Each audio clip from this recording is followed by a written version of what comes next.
तो hello hello hello hello hello मेरे सितारों, कैसे हो? बढ़िया, एकदम बढ़िया। तो आज हम जा रहे हैं करंट इलेक्ट्रिसिटी चैप्टर का लेक्चर नंबर 6 को स्टार्ट करने मेरा भाई। तो हमने पिछले लेक्चर में मतलब लेक्चर नंबर 5 में क्या देखा था, याद है मेरा भाई? याद है क्या देखा था मेरा भाई? एक बार बोलना, क्या देखा था, किसके बारे में पढ़ा था मेरा भाई? याद करना, एक बार याद करना, फिर मैं बताता हूं। याद करो, जल्दी से याद करो, क्या पढ़ा था मेरा भाई? करंट डेंसिटी क्या होता है, फिर क्या देखा था मेरा भाई? ओम्स लॉ का वेक्टर फॉर्मेट, फिर क्या देखा था मेरा भाई? इलेक्ट्रोमोटिव फोर्स, ईएमएफ, फिर इसका ट्रिक और न्यूमेरिकल। याद है मेरा भाई? करंट डेंसिटी क्या होता था मेरा भाई? ये एक वेक्टर क्वांटिटी होता था, J vector is equal to I upon A current per unit area. Current density क्या होता था? Current per unit area. एक कंडक्टर में करंट पर यूनिट एरिया, कितने एरिया पे कितने करंट फ्लो हो रही है। और करंट डेंसिटी का डायरेक्शन कैसा होता था मेरा भाई? जिस तरफ करंट का डायरेक्शन उस तरफ जे वेक्टर का डायरेक्शन, मतलब करंट डेंसिटी का डायरेक्शन।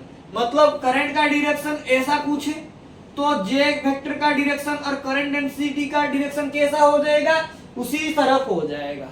कहानी समझ में आया था मेरा भाई? कहानी समझ में आया था?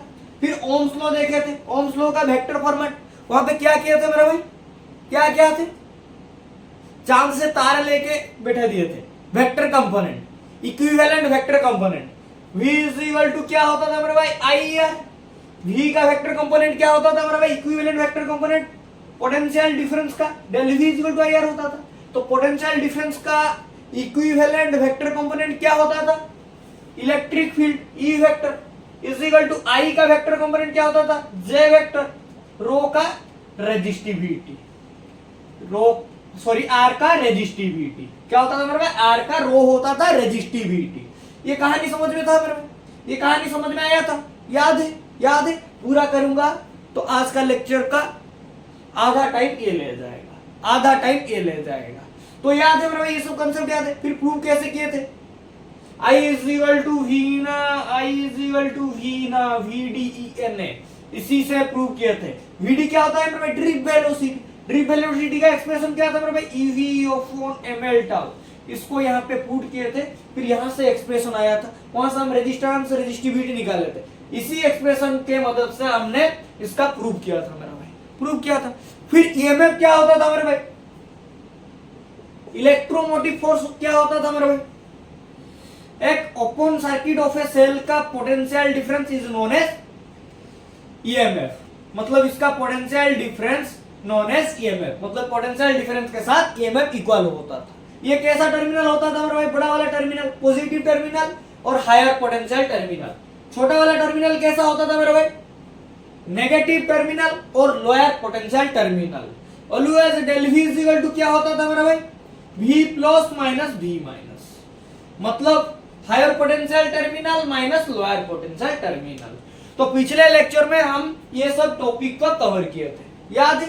याद है? तो एक बार रिवाइज भी कर दिया। तो आ जाओ, कॉपी के हेडिंग में टॉपिक लिख दो, कॉपी के हेडिंग में टॉपिक लिख दो। भैया लिख दिया है, क्योंकि हमको पता है तुम बोलोगे कॉपी के हेडिंग में टॉपिक लिखने के लिए। ठीक है, आ जा, मैं भी लिखता हूं। ठीक है, आजा, मैं भी लिखता हूं। तू तो लिख दिया है ना, मैं भी लिखता हूं। देख क्या है मेरा भाई? टॉपिक। क्या है मेरा भाई? टॉपिक। तो आज का लेक्चर में हम क्या पढ़ेंगे? आज का लेक्चर में हम क्या कवर करेंगे? तो आज हम एक वेरी वेरी इंपॉर्टेंट सा कंसेप्ट ह्यूस्टन ब्रिज को देखेंगे। वेरी वेरी इंपॉर्टेंट सा कंसेप्ट क्या है मेरा भाई? Wheatstone bridge. Wheatstone bridge. यहां से क्या नजर आ रहा है मेरा भाई? क्या पता लग रहा है? तुम लोगों को पता लग रहा होगा, व्हीट का मतलब गेहूं है, स्टोन का मतलब पत्थर है, ब्रिज का मतलब पोल है। ये सब पता लग रहा है? तो गलत है मेरा भाई, गलत फहमी है। देखेंगे क्या है मेरा भाई व्हीटस्टोन ब्रिज। तो इसका डेरिवेशन होगा मेरा भाई,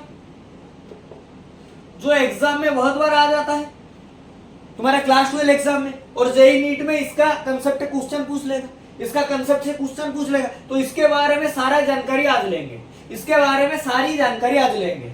फिर न्यूमेरिकल देखेंगे मेरा भाई, 2-4 न्यूमेरिकल देखेंगे। तो ये होगा मेरा भाई आज का लेक्चर का टॉपिक। ये होगा मेरा भाई आज का लेक्चर का टॉपिक। तो हेडिंग दे दो व्हीटस्टोन ब्रिज। गेहूं पत्थर ब्रिज नहीं है मेरा भाई, ये कुछ अलग है।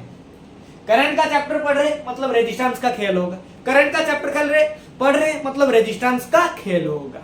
तो यहाँ पे गेहूं पत्थर वाला ब्रिज नहीं है मेरा भाई, अलग कुछ है। तो ये गलतफहमी हटा देना मेरा भाई, माइंड से ये गलतफहमी हटा देना। तो क्या है मेरा भाई, हेडिंग दे दो व्हीटस्टोन ब्रिज। क्या है? Wheatstone bridge. व्हीटस्टोन ब्रिज क्या होता है मेरा भाई? व्हीटस्टोन ब्रिज क्या होता है? थोड़ा सा लिख लो, कहानी वगैरह लिख लो, फिर घुसेंगे, डेरिवेशन करेंगे, फिर फील दिलाएंगे। व्हीटस्टोन ब्रिज क्या होता है मेरा भाई? द अरेंजमेंट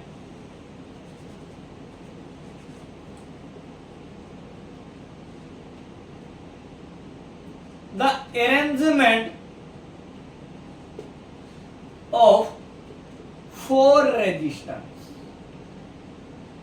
क्या होता है मेरे भाई? व्हीटस्टोन ब्रिज होता है अरेंजमेंट ऑफ फोर रेजिस्टेंस। क्या होता है? Arrangement of four resistance. Four resistance को अरेंजमेंट करेंगे यहाँ पे, फोर रेजिस्टेंस को अरेंजमेंट करेंगे मेरा भाई यहाँ पे। तो देखना मेरा भाई, थोड़ा सा डायग्राम बना दे रहा हूँ, फील आ जाए, फील आ जाए। मान ले यहाँ पे हमने एक रेजिस्टेंस लगा लिया, यहाँ पे एक रेजिस्टेंस लगा लिया, यहाँ पे एक रेजिस्टेंस लगा लिया, यहाँ पे एक रेजिस्टेंस लगा लिया। समझ में आ रहा है? समझ में आ रहा है? फिर यहाँ से इसको एक बैटरी से कनेक्ट कर दिया, यहाँ से इसको एक बैटरी से कनेक्ट कर दिया। ये बड़ा वाला टर्मिनल क्या है मेरा भाई? पॉजिटिव, छोटा वाला नेगेटिव। मान ले ये R1 है, ये R2 है, ये R3 है, ये R4 है। तो हमने चारों रेजिस्टेंस लगा लिया, चारों रेजिस्टेंस का अरेंजमेंट कर लिया। तो ये होता है मेरा भाई व्हीटस्टोन ब्रिज। बट कंसेप्ट यहाँ पे ये है कि हम इसी मिड वाले रेजिस्टेंस पे क्या लगाएंगे? एक गाल्वानोमीटर लगाएंगे। क्या लगाएंगे? एक गाल्वानोमीटर लगाएंगे। क्या लगाएंगे? इसी मिड वाले रेजिस्टेंस पे गाल्वानोमीटर लगाएंगे। तो गाल्वानोमीटर क्या होता है? क्या होता है? पता नहीं है ना? पता नहीं है तो नहीं है ना, तो बता देंगे, यहाँ पे बता देंगे गाल्वानोमीटर क्या होता है। गाल्वानोमीटर के बारे में जितना कंसेप्ट यहाँ पे यूज होगा वो सब बता देंगे। तो आज मेरा भाई गाल्वानोमीटर क्या होता है, ध्यान से देखना। गाल्वानोमीटर क्या होता है, इसको लिख लिया मेरा भाई, मिटा रहा हूं। देख, गाल्वानोमीटर क्या होता है?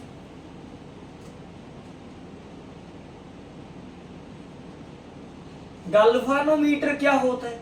फर्स्ट देखना, गाल्वानोमीटर में एक नीडल होता है। क्या होता है? Galvanometer has a needle. ध्यान से देखना, galvanometer it has a needle, it has a needle. Galvanometer में एक नीडल होता है।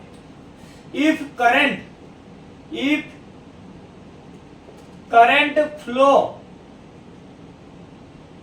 Through the galvanometer, if current flow through the galvanometer, अगर करंट फ्लो करेगा गाल्वानोमीटर में, अगर करंट फ्लो करेगा गाल्वानोमीटर में, तो ये नीडल कैसा होगा ना भाई? डिफ्लेक्ट करने लगेगा, डिफ्लेक्ट करने लगेगा, ऐसा कुछ डिफ्लेक्ट करने लगेगा। If current flow through the galvanometer, the needle start deflect. तो बात ये है, गाल्वानोमीटर में एक नीडल होता है, अगर गाल्वानोमीटर में करंट फ्लो होगा तो वो नीडल डिफ्लेक्ट करने लगेगा। फिर देखो मेरा भाई, case 1, case 2, if current passing through this galvanometer in one direction, अगर करंट एक दिशा में जा रहा है, एक दिशा में बह रहा है, अगर करंट एक दिशा में बह रहा है, एक दिशा में फ्लो हो रहा है, तो मैग्नेटिक नीडल कैसा डिफ्लेक्ट करने लगेगा? किस तरफ डिफ्लेक्ट करने लगेगा? बात को समझना मेरा भाई। अगर करंट एक दिशा में जा रहा है, अगर current passing through a one direction, अगर करंट पासिंग कर रहा है एक डायरेक्शन में, एक दिशा में जा रहा है, तो magnetic needle always deflect toward left, always left के तरफ में डिफ्लेक्ट करेगा, ऑलवेज लेफ्ट के तरफ में डिफ्लेक्ट करेगा। ध्यान से देख मेरा भाई, इसको लिख रहा हूं, ध्यान से देख, इसको अच्छे से लिख रहा हूं। Case 1, if current flow in one direction, अगर करंट गाल्वानोमीटर में एक डायरेक्शन में बह रहा है, एक दिशा में बह रहा है, तो नीडल डिफ्लेक्ट टूवर्ड्स लेफ्ट, तो लेफ्ट के तरफ को डिफ्लेक्ट करेगा। अगर करंट एक दिशा में गाल्वानोमीटर में बह रहा है तो गाल्वानोमीटर का needle deflect toward left, left की तरफ से डिफ्लेक्ट करेगा, लेफ्ट की तरफ से डिफ्लेक्ट करेगा। फिर देखो मेरा भाई केस 2 क्या है, इसको मिटा रहा हूं मेरा भाई, इसको मिटा रहा हूं। केस 2 क्या है? केस 2 ये है कि अगर करंट रिवर्स डायरेक्शन में बह रहा है, if current flow in reverse,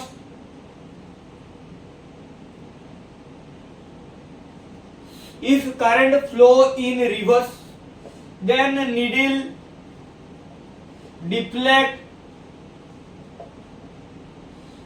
towards right, right के तरफ डिफ्लेक्ट करने लगेगा।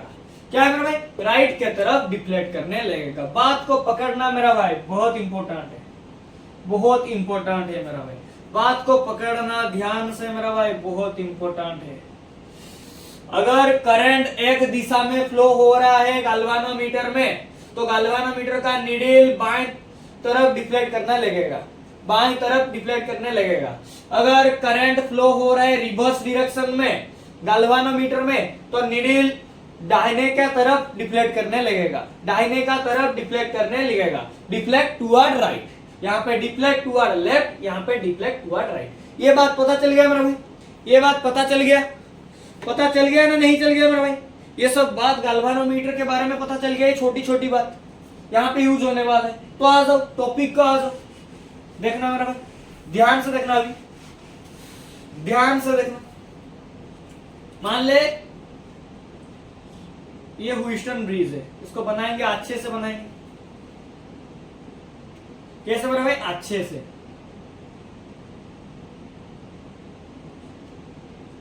ध्यान से देख, मान ले ये ह्यूस्टन ब्रिज है,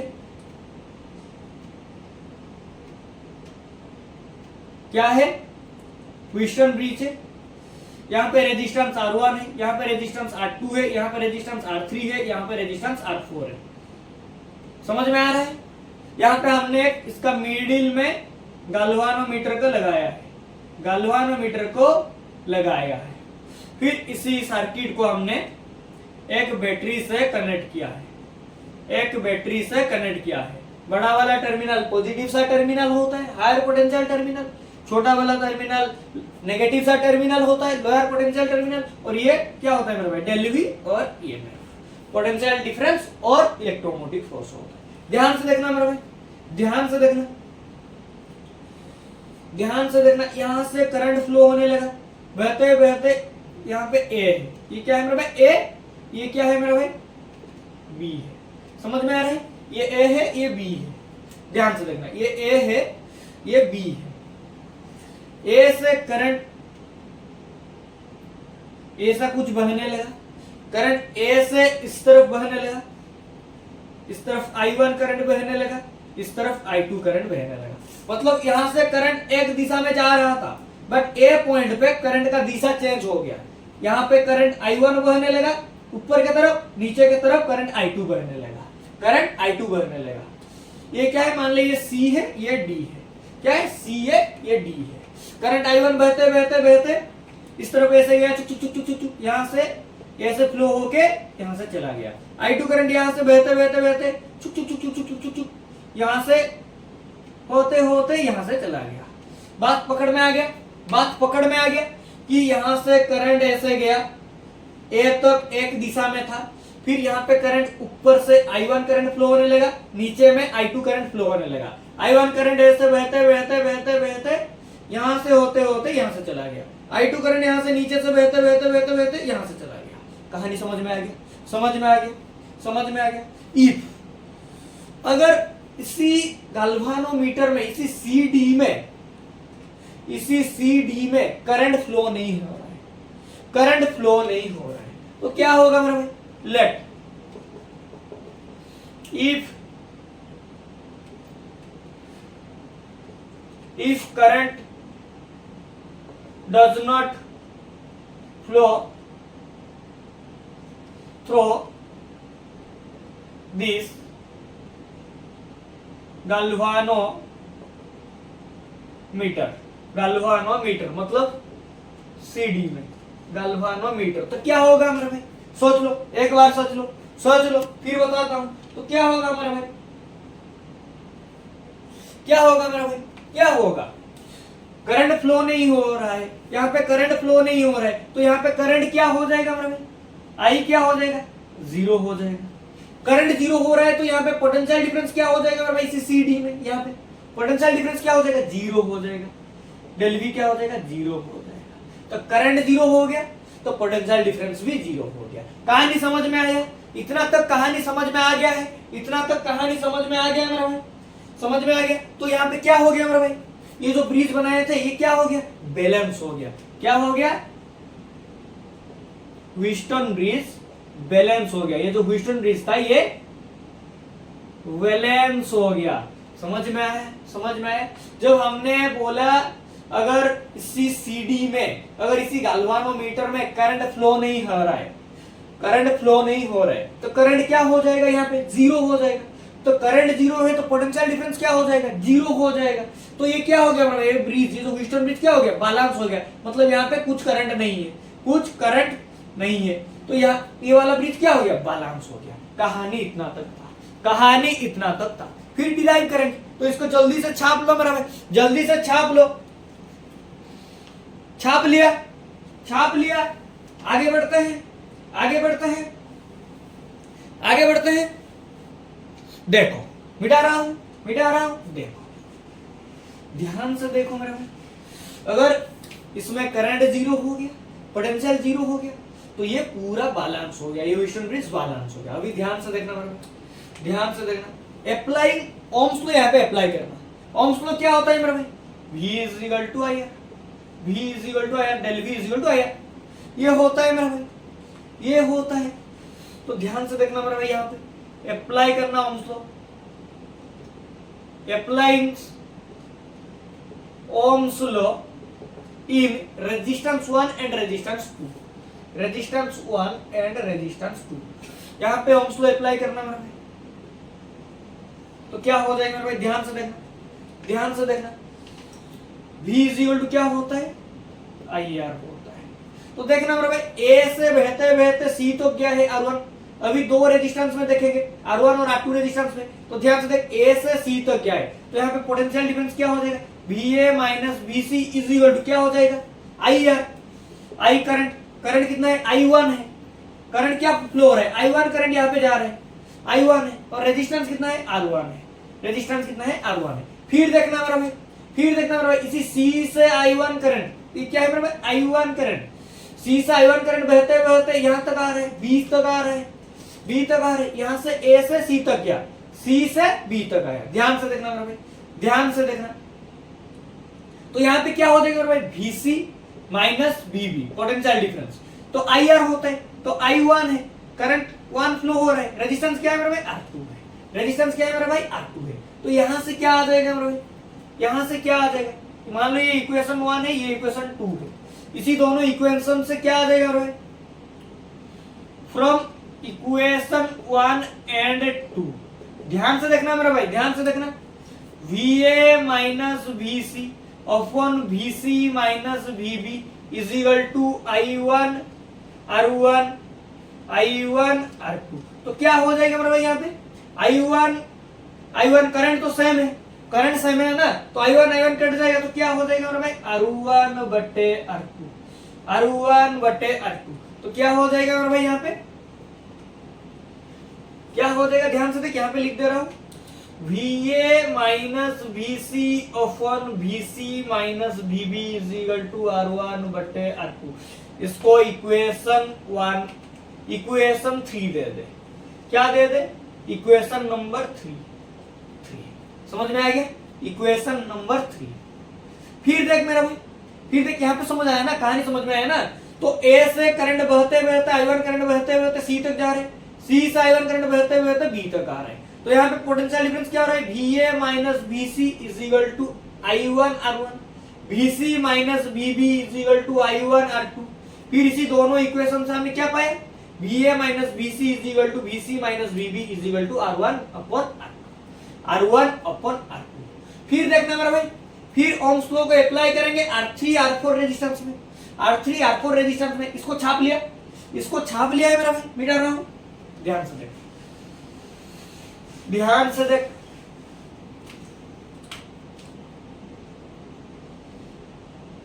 applying Ohm's law in resistance R3 and R4, कहां पे करोगे, R3 R4 पे अप्लाई करेंगे। तो ओम्स लॉ क्या होता है, V is equal to IR, V is equal to IR। कितने बार भैया लिखोगे पता है, तुम आगे बढ़ो। ध्यान से देखना मेरा भाई, यहाँ पे देख, A से करंट बहते बहते नीचे से I2 करंट, A से करंट गया, फिर यहाँ से I2 करंट बहते बहते D तक, D से I2 करंट बहते बहते B तक चला गया।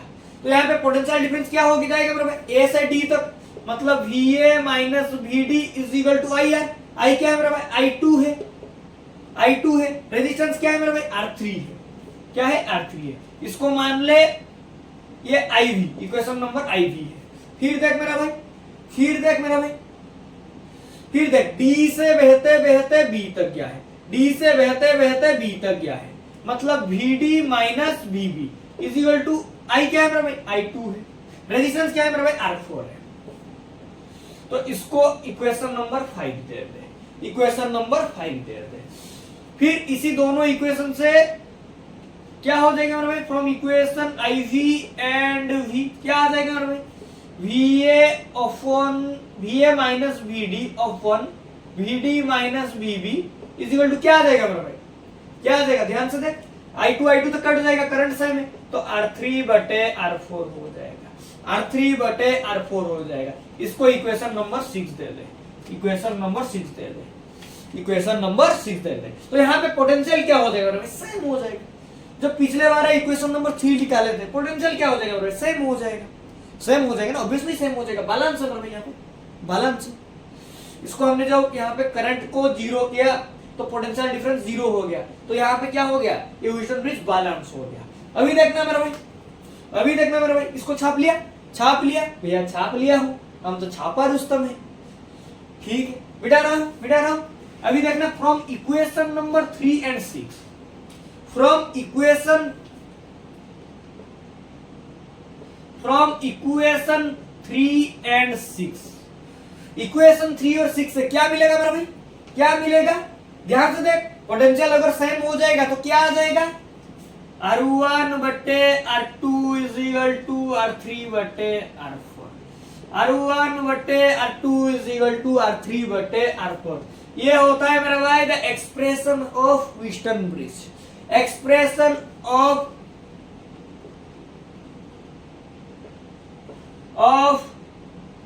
Wheatstone bridge.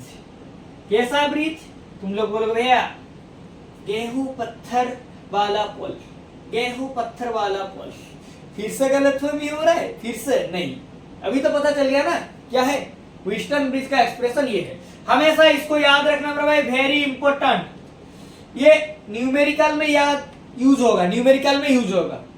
JEE, NEET, boards, competitive exam, अगर कोई ज्ञान के लिए पढ़ रहे, सब में कंसेप्ट ये है मेरा भाई।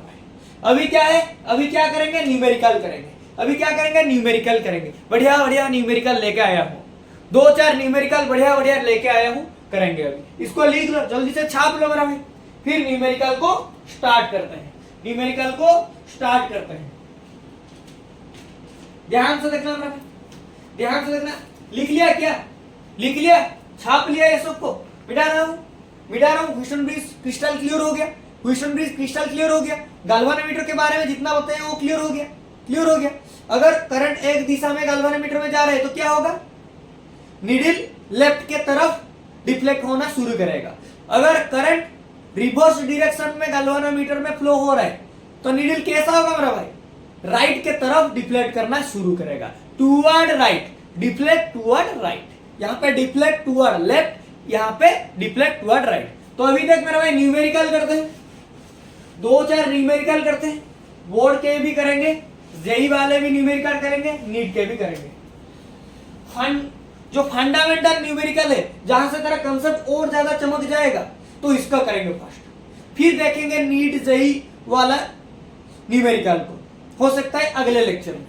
तो देख मेरा भाई न्यूमेरिकल नंबर 1, क्वेश्चन क्या दिया हुआ है, ऐसे कुछ सर्किट है, ध्यान से देख, ऐसे कुछ सर्किट है,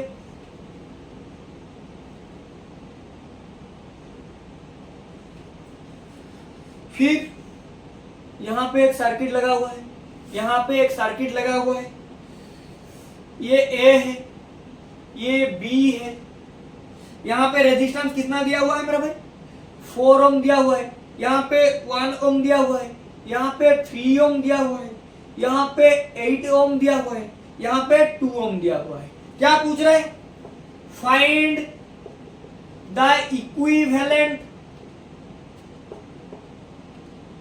resistance, find the equivalent resistance between A and B, A and B के बीच में इक्विवेलेंट रेजिस्टेंस फाइंड करने को बोल रहे हैं। कैसे करेंगे मेरे भाई, कैसे करेंगे, ये सीधा ह्यूस्टन ब्रिज का कंसेप्ट है, सीधा, कोई भी इसको टेढ़ा करके दिया नहीं है, डायरेक्ट क्वेश्चन है।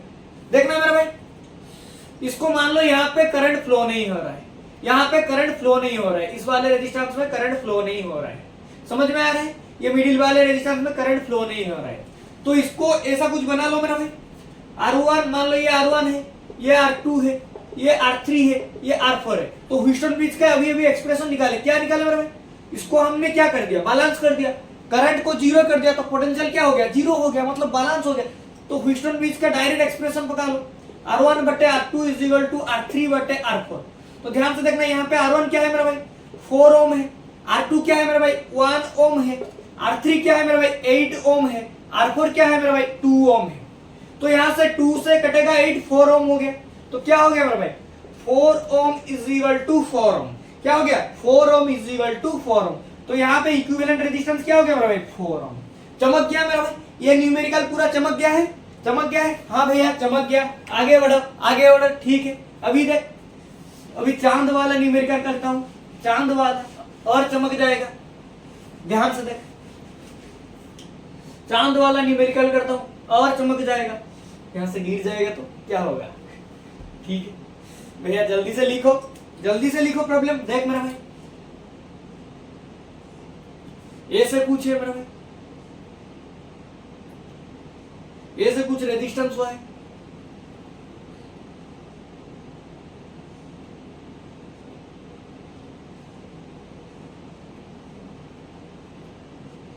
ये ए है, ये बी है, समझ में आ रहा है, ये ए है, ये बी है, यहाँ पे रेजिस्टेंस आर है, यहाँ पे आर है, यहाँ पे आर है, यहाँ पे आर है, यहाँ पे आर है। क्या पूछ रहा है मेरा भाई, क्या पूछ रहा है, पूछ रहा है इक्विवेलेंट रेजिस्टेंस बताओ बिटवीन ए एंड बी, वही क्वेश्चन है, find equivalent resistance between A and B, A and B के बीच में इक्विवेलेंट रेजिस्टेंस फाइंड करो। तो क्या हो जाएगा मेरा भाई, ध्यान से देखना, अच्छे से कंसंट्रेट करना मेरा भाई, ध्यान से देखना। अगर इस वाले को ह्यूस्टन ब्रिज जैसा बनाना, ह्यूस्टन ब्रिज जैसा बनाना, तुम्हारा गेहूं पत्थर पुल जैसा बनाना, इसको ऐसे तड़ा कर लो, इसको ऐसे तड़ा कर लो, ऐसे उठा लो, ध्यान से देखना, ये उठ गया। फिर देखना ये जो नीचे वाला है इसको ऐसे लगा लो, एक पॉइंट से गया हुआ है, इसको ऐसे तड़ा कर लो, इसको ऐसे तड़ा कर लो, देखना भाई ये ऐसा हो गया। फिर ये जो ऊपर वाला लगा हुआ है इसको ऐसे नीचे नीचे कर लो, नीचे, ध्यान से देख, नीचे कर लिया, नीचे कर लिया, हाँ भैया कर लिया। फिर देख ये वाला, ये जो वाला, इसको ऐसे कर ले, ऐसे नीचे कर ले, एक पॉइंट से लगा हुआ है, ऐसे नीचे कर ले, नीचे कर लिया। फिर ये जो मिडिल वाला है इसको यहां पे लगा दे, यहां पे लगा दे, बन गया तेरा ह्यूस्टन ब्रिज बन गया, हाँ भैया बन गया। क्या है रेजिस्टेंस, यहाँ पे आर है, यहाँ पे आर है, यहाँ पे आर है, यहाँ पे आर है, देख अभी सॉल्व हो जाएगा, यहाँ पे आर है। मान ले ये मिड वाले सर्किट में, मिड वाले रेजिस्टेंस में करंट फ्लो नहीं हो रहा है, यहाँ पे करंट फ्लो नहीं हो रहा है, तो पोटेंशियल डिफरेंस क्या हो जाएगा, जीरो हो जाएगा। पोटेंशियल डिफरेंस क्या हो जाएगा, जीरो हो जाएगा। तो ये ह्यूस्टन ब्रिज बैलेंस हो गया, डायरेक्ट कंसेप्ट है। तो ह्यूस्टन ब्रिज का डायरेक्ट एक्सप्रेशन पकाएंगे, R1 बटे R2 is equal to R3 बटे R4। तो मान ले ये R1 है, ये R2 है, ये R3 है, ये R4 है, तो क्या हो जाएगा मेरे भाई, ध्यान से देख, R बटे R is equal to R बटे R, तो क्या हो जाएगा मेरे भाई, इक्विवेलेंट रेजिस्टेंस R ओम हो जाएगा, इक्विवेलेंट रेजिस्टेंस R ओम हो जाएगा। ये डायरेक्ट तेरे को प्रॉब्लम नहीं दिया हूं, फाउंडेशन दिया हूं, फाउंडेशन कंसेप्ट, तो तू डायरेक्ट R ओम से भी ये फाइंड कर सकता है अगर A से दिया होगा, इस वाले ट्रिक को पकड़ के। तो यहाँ पे इक्विवेलेंट रेजिस्टेंस क्या हो गया, R ओम हो गया। चमक गया, चमक गया ना, नहीं चमक गया, चमक गया भैया। आगे बढ़ो, फिर देख और एक न्यूमेरिकल लेके आया हूं, और एक न्यूमेरिकल लेके आया हूं। आज कंसेप्ट को पूरा स्ट्रांग बनाएंगे, एकदम स्ट्रांग बनाएंगे, एकदम स्ट्रांग बना के छोड़ेंगे ह्यूस्टन ब्रिज वाले कंसेप्ट को। फिर देख, ये जो न्यूमेरिकल है मेरा भाई, बना लेते हैं फर्स्ट।